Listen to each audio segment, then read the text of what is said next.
అంటే అధికారులు సీరియస్ తీసుకోవాలి.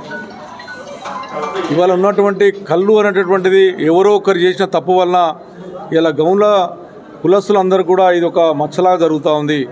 ఎవరైతే ఇటువంటి వాళ్ళని చేసిన వాళ్ళు ఎవరో ఒకరు చేసిన వాళ్ళ వలన వాళ్ళందరికీ కులానికి ఇబ్బంది జరుగుతుంది. కాబట్టి ఎవరైతే దీనికి బాధ్యత వహించి కంపౌండ్ నడిపించి సక్రమంగా నడపకుండా ప్రజలకు అనుకూలమైనటువంటి వాతావరణం ఇవ్వకుండా ఏ రకంగా చేసిండో వాళ్ళని యాక్షన్ తీసుకోమని అధికారాన్ని విజ్ఞప్తి చేస్తూ ఉన్నాను.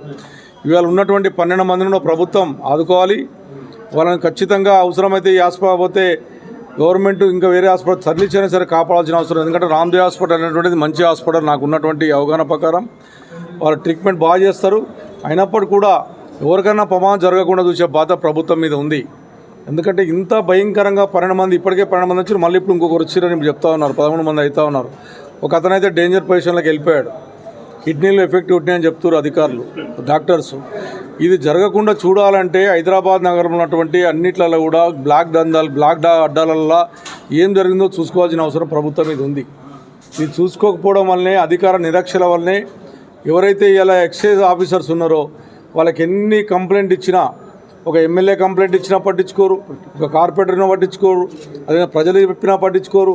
వాళ్ళు మేము చెప్తే వాళ్ళ దగ్గర పోయి డబ్బులు తెచ్చుకోవడం తప్ప ఇక్కడ ఉన్న ప్రజలను కాపాడుకునే ప్రయత్నం చేయరు. కాబట్టి దీని మీద సీరియస్ తీసుకొని ఈ 12 మందిని కాపాడవలసినటువంటి బాధ్యత తీసుకోమని చెప్పి నేను ప్రభుత్వానికి విజ్ఞప్తి చేస్తూ ఉన్నాను, ప్రభుత్వానికి డిమాండ్ చేస్తూ ఉన్నాను. ఇలా ఉన్నటువంటి వారు నిరుపేదలందరూ కూడా అందరూ కాపాడుకోమని చెప్పి నేను చెప్తా ఉన్నాను. అధికారులు ఎవరైతే కన్సల్ట్ ఆఫీసర్స్ అయితే నిరక్షర వహించారో వాళ్ళని సస్పెండ్ చేయాలని చెప్పి డిమాండ్ చేస్తూ ఉన్నాను.